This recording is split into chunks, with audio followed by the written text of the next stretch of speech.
I need you to stop whatever you are doing right now, because what I am about to lay out is not speculation, not a theory, and not a casual read of the headlines. At 7:43 this morning, three Republican Senate leaders walked into Mitch McConnell's office for what was supposed to be a routine leadership meeting.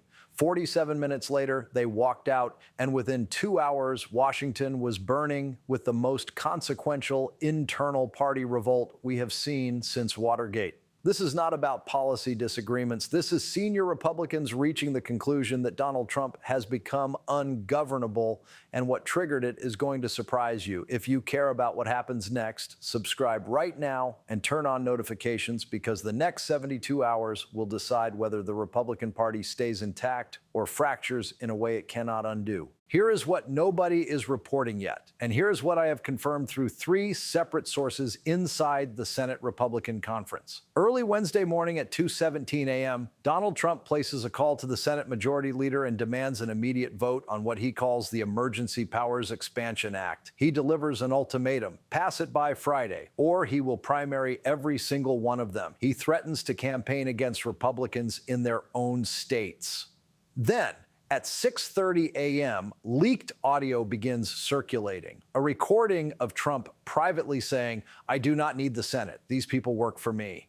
That audio moves through senior Republican circles, and the reaction is not fear, it is fury. By 7:43 a.m., an emergency meeting is convened. McConnell, Thune, Barrasso, and Cornyn are behind closed doors for 47 minutes. And what they decide in that room becomes the most significant challenge to Trump's authority from inside his own party that we have ever seen. To understand why this revolt matters, you have to understand the mechanism Trump has used to control Senate Republicans for the past 8 years. It has not been ideology. It has not been policy. It has been fear, weaponized effectively, fear that can discipline an entire party. Every Republican senator understands the examples. In 2020, Mitt Romney votes to convict Trump in the first impeachment trial, and Trump's response is immediate and brutal. Romney is branded a disgrace, censured by his own state party, isolated and politically damaged. The lesson is clear: defy Trump and you pay. In 2021, Bill Cassidy votes to convict in the second impeachment. He tries to repair the relationship, humiliates himself publicly, votes with Trump again and again, chases approval that never truly comes, and the moment he stops being useful, Trump backs a primary challenger anyway. The message hardens: loyalty is not protection, it is only a delay. Then in 2023, Kevin McCarthy negotiates a debt ceiling deal. Trump privately disapproves, and within weeks, McCarthy is removed as Speaker. The message becomes unmistakable: Trump can destroy anyone at any time for any reason. That is how authoritarian control works. You do not punish everyone, you make examples.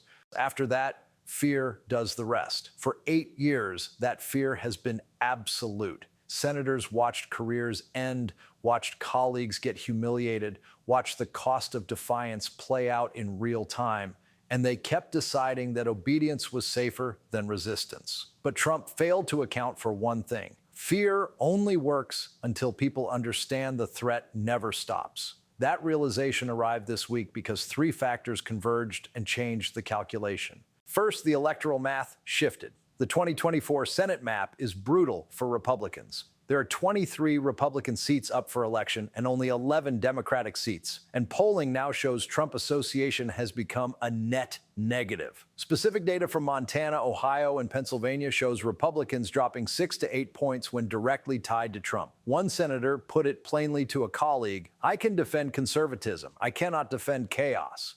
Second, the Greenland disaster is not just embarrassing, it is dangerous. NATO allies are alarmed. The defense establishment is in revolt, and one retired four-star admiral summed it up as instability, not strategy. Members of the Senate Armed Services Committee understand what many voters do not. When you threaten military action against allied territory, you are not negotiating. You are destabilizing the international order. Third, the legal pressure is accelerating. Multiple criminal cases are moving faster, emergency stays are being declined, trial dates are locking in, and a senior Republican lawyer said privately that the party is looking at nominating someone who could be in federal custody by November. When you combine electoral vulnerability, foreign policy recklessness, and criminal exposure, the cost-benefit analysis changes. Defending Trump stops being uncomfortable and starts looking like political suicide. According to two sources briefed on the meeting, here is what happened inside McConnell's office on Wednesday morning. The participants were McConnell, the institutionalist, John Thune, the pragmatist, John Barrasso, the loyalist under pressure, and John Cornyn, representing the raw electoral reality senators are facing. McConnell opened by playing the audio, the full 3-minute recording of Trump saying the Senate works for him. He played it twice. Nobody spoke. One source described the silence as suffocating because every person in the room understood what they were hearing. This was not a president frustrated with Congress. This was a president declaring Congress irrelevant. Then came the exchange that turned everything. Thune spoke first and said they could not defend any of it. Not the Greenland rhetoric, not the emergency powers demand, not the threat to primary their own members. He said they could not go on television and explain this to voters who were already exhausted. Barrasso responded with the conflict showing in his words. He warned that if they oppose Trump publicly, he will destroy them individually, and he reminded them of the examples: Romney, Cassidy, Cheney, the people who stood up and were pushed out or made irrelevant. He asked how this was different. McConnell leaned forward and answered with the line that changed the room. He told them it was different because Trump is going to destroy them anyway. The question, he said, is not whether they survive politically, but whether they go down defending Trump or defending the institution. He warned that if they do not draw a line now, there will be no institution left to defend. Cornyn followed with the blunt electoral reality. He said Texas polling had him down 4 points, and every point was tied to Trump-adjacent chaos. He said voters want stability and governance, not their senator explaining why the president is talking about invading Greenland. This is where it becomes critical, because McConnell's proposal was not symbolic. It was structural. He laid out a plan. Draft a joint letter to the White House stating clearly the Senate will not vote on expanding emergency powers. Announce that leadership will not campaign with Trump unless the foreign policy rhetoric is moderated. Warn that if Trump initiates primaries against sitting senators, leadership will support incumbents using the full war chest of the National Republican Senatorial Committee. Then McConnell looked at each of them and demanded an answer on the spot. Thune said yes immediately. Cornyn said yes. Barrasso stayed silent for what one source called the longest 30 seconds of the meeting. Then he said McConnell was asking him to commit political suicide. McConnell replied that he was asking him to do his job. Barrasso finally said yes, 4 men, 4 votes. And with that, the structure that has held the Republican Party together for 8 years began to crack. What happened next moved with stunning speed. At 9:15 a.m., McConnell personally called 15 senior Republican senators with a simple message. They are doing this, and he needs to know who is with them. 3 committed immediately: Romney, Susan Collins, and Lisa Murkowski. That was expected. But 2 commitments shocked everyone involved: Lindsey Graham and Marco Rubio. Pause on that for a second, because Graham's shift is the earthquake. This is Trump's loudest defender, the man who was golfing with him last weekend, the senator who has defended every Trump controversy and every indictment on television for years. And now he breaks. A source close to Graham says he told colleagues he has defended everything, but he will not defend threatening to invade Allied territory. He will not defend dismantling Senate authority, and he will not defend calling dissenting senators traitors. He said there is a line, and Trump crossed it. By 10:47 a.m., the letter is drafted. 5 pages, legal language, constitutional framing. The key line from a copy described by sources states they can no longer in good conscience enable conduct that threatens constitutional order and undermines the institutional prerogatives of the United States Senate. Before noon, 12 signatures are committed. At 11:30 a.m., Trump gets word. An aide alerts him through an encrypted message that McConnell and 11 others are signing a letter opposing the emergency powers push, and it will go public today. According to leaked texts circulating among staff, Trump's response is all caps: traitors, all of them. Then Trump moves. He starts calling loyalists. At 12:15 p.m., he calls Lindsey Graham. The call lasts under 2 minutes. Someone briefed on the conversation says Trump tells him, "You are dead to me." Graham responds, "Then I am dead," and the call ends. Trump calls Rubio and says he made him and will destroy him. Rubio responds, according to the same source, that Trump is destroying himself and should do what he thinks he needs to do. Trump tries calling McConnell 3 times, and McConnell does not answer. By 1:40 p.m., the split becomes visible. House Republicans issue a statement of full support for the president. Senate Republicans stay conspicuously silent. Reporters notice the gap immediately. By 2 p.m., major outlets are running stories about Senate leadership refusing to back Trump's emergency powers demand. At 3 p.m., the letter leaks and it is described as intentional. The Washington Post receives a copy. Politico confirms the signatures within minutes. By 3:15 p.m., the full text is everywhere, and the political world understands this is not a private disagreement. This is open revolt. But the detail that leaks about 20 minutes later shows how serious this is. A senior Republican strategist familiar with internal planning says Senate leadership has prepared a 3-stage contingency plan if Trump retaliates. Stage 1. If Trump attacks publicly, 5 additional senators issue supporting statements, and leadership holds a press conference affirming they respect the presidency but serve the Constitution first. Internal assessment puts this at 80% probability. Stage 2. If Trump initiates primary challenges, the leadership PAC commits $50 million to defend incumbents. The NRSC refuses to fund challengers, and corporate donors are mobilized around the message that the conference stands together. Probability 60%. Stage 3 is what they hope never to use. If Trump keeps escalating, the Senate moves forward with a formal resolution limiting executive emergency powers, requiring a bipartisan coalition and potentially including censure. Probability 30%. One senator involved reportedly said they have war-gamed every scenario, and if Trump wants a fight, they are prepared, and this time they are not backing down. Now, here is the part that changes how you should read the next phase. While Republicans were tearing themselves apart Wednesday afternoon, Senate Democrats held their own closed-door meeting. Sources say Chuck Schumer made a calculation that will shape what happens next. Democrats had 2 options. Option 1 was to exploit the chaos, attack Trump and Republicans together, frame this as a GOP civil war proving unfitness to govern, and campaign on dysfunction. The upside would be huge, but it risks reuniting Republicans against a common enemy. Option 2 was to enable the revolt, stay publicly quiet, offer quiet support for constitutional measures, and let Republicans fully own the split, removing Trump's ability to turn this into partisan warfare. Sources familiar with Schumer's thinking say he chose option 2.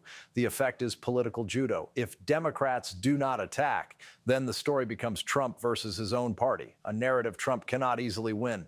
Behind the scenes, Democratic leadership sends guidance. No public celebration, no cable news victory laps, no statements mocking the letter. Instead, quiet offers to co-sponsor emergency powers limitation if Republicans move forward. The message to Senate Republicans is simple. Democrats will help them do the right thing without making them pay extra political cost. The Republican response to that silence is telling, because when Democrats do not provide an external enemy, the internal fractures widen. Wednesday evening at 4:30 p.m., Trump's Truth Social account erupts with 27 posts in 90 minutes, all caps, calling senators rhinos, demanding primaries, claiming leadership equals deep state. At 5:15 p.m., the first primary challenge is announced, a MAGA-aligned challenger in South Carolina targeting Lindsey Graham. Graham responds with 4 words to reporters: "Bring it on." By 6:40 p.m., Fox News primetime coverage is visibly split. Sean Hannity defends Trump without reservation. Laura Ingraham expresses serious concerns about the Greenland rhetoric. Tucker Carlson says Republicans are finally showing spine. For the first time in years, conservative media is not speaking with one voice. At 8 p.m., corporate donors move. 3 major Republican donors issue a joint statement supporting constitutional governance and institutional stability. This is business code for backing the Senate, not Trump. By 9:30 p.m., the public count reaches 17 Republican senators aligned with the McConnell letter, with 5 more privately committed but not yet public. The number everyone is watching is 18. If 18 Republicans align with all Democrats, emergency powers expansion is blocked. 18 means Trump loses. Overnight, another development shows the crisis is deepening. Thursday morning around 6 a.m., internal Republican polling data leaks to Politico. The numbers are devastating. A generic Republican candidate in swing states is +2. The same candidate with Trump's endorsement drops to -4. That is a 6-point swing, and that swing is the difference between holding the Senate and losing it. Then at 7:30 a.m., 3 Senate offices confirm something else. 42 Republican Senate staffers sign an internal letter saying they cannot, in good conscience, continue defending the indefensible. The letter reportedly threatens mass resignations if senators backtrack. This is unprecedented. When junior staffers refuse to draft statements and answer phones for a reversal, the operation collapses. At 8:15 a.m., the business community weighs in again. The U.S. Chamber of Commerce issues a statement emphasizing constitutional stability as essential for growth and investor confidence, a clear warning to stop the chaos or lose funding. The National Association of Manufacturers echoes the message within the hour. Corporate America just told Senate Republicans which side to be on. At 9 a.m., international pressure arrives. The UK Prime Minister's office issues a diplomatic statement expressing alarm about rhetoric targeting the territorial integrity of allied nations. Germany follows. France follows. The NATO Secretary General issues a statement reinforcing that Article 5 commitments are sacred and non-negotiable. Allies are publicly rebuking an American president, and Senate Republicans are reading those statements knowing Trump has created a real international crisis. This is not a single front. Trump is facing pressure from senators, staff, donors, media, and international allies.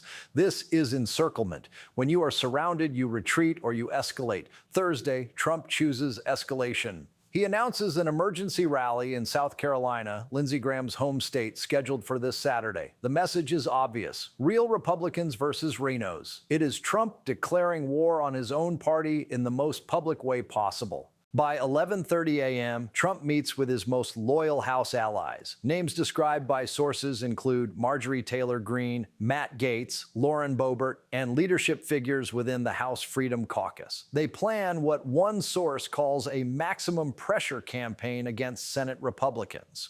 At 12:45 p.m., Trump posts on Truth Social that the 17 traitors will pay and calls for protests at Senate offices. Federal law enforcement elevates security concerns. Capitol Police move to heightened alert. Then McConnell responds publicly through a spokesperson saying threats and intimidation will not deter constitutional responsibilities and that the Senate does not work for any individual. It serves the American people and the Constitution. But there is a part the statement does not highlight. Sources say McConnell quietly reaches out to 5 Democratic senators, not Schumer, but visible moderates. Names described include Joe Manchin, Kyrsten Sinema, John Tester, Sherrod Brown, and Bob Casey. The message is direct. If Republicans move forward with emergency powers limitations, will they support it? All 5 say yes. The math changes. With 17 Republicans committed and those Democrats willing, the votes to block expand emergency powers are there. Trump does not know it yet, but the revolt has already succeeded. Step back and understand what this represents. This is not only one crisis, it is the mechanism of authoritarian control breaking in real time. First, fear stops working. Trump's entire structure depended on Republicans being more afraid of him than of electoral consequences. That calculation reversed. Second, collective action breaks authoritarian leverage. Authoritarians isolate targets and pick them off one by one. But when senators move together, commit publicly, and sign their names, nobody can be singled out. The risk becomes shared, and the protection becomes mutual. Third, institutions can resist when they choose to. The Senate has constitutional authority Trump needs, and for years it surrendered that authority voluntarily because senators feared personal consequences. Now they are reclaiming it, proving the weakness was a choice, not an inevitability. So what happens next? There are 3 scenarios with honest probability. 1, Trump backs down, moderates rhetoric, drops the demand, declares victory anyway. Probability 25%. 2, stalemate. Trump continues attacks but avoids full primary war. The Senate holds firm but does not go further. The fracture continues through the election. Probability 50%. 3. Full rupture. Trump launches all-out primaries. The Senate passes emergency powers limits with Democratic votes. The party splits formally and the electoral damage becomes catastrophic. Probability 25%. Based on conversations described with multiple Senate offices, the likely path is Scenario 2, drifting toward Scenario 3. The split does not heal. It widens gradually, day by day, until something breaks permanently. Bring it full circle. This revolt is not about Greenland, tariffs, or routine policy disagreements. It is about control of the Republican Party. Trump demanded absolute authority, and the Senate said no. And that no changes everything. This fracture is structural, not emotional. It is political survival math. When defending Trump costs seats, behavior changes. Loyalty becomes liability. But here is the concern, regardless of party. When authoritarians feel cornered, they escalate. Trump has never faced internal revolt like this. His pattern under threat is to hit harder. What happens when the target is not Democrats, but his own party? Can the Republican Party survive a civil war? Can American democracy handle the fallout of a major party tearing itself apart? Nobody has those answers, but we are going to find out soon. Subscribe right now and hit the notification bell, because over the next 48 hours, 3 things will become clear. Trump will either back down or double down. Senate Republicans will either hold firm or splinter. And we will see whether this revolt becomes a revolution or just another failed attempt at resistance. I will be here breaking down every development as it happens. The next 72 hours will decide whether Trump continues to control the Republican Party or whether the Republican Party finally moves to control Trump. Stay alert.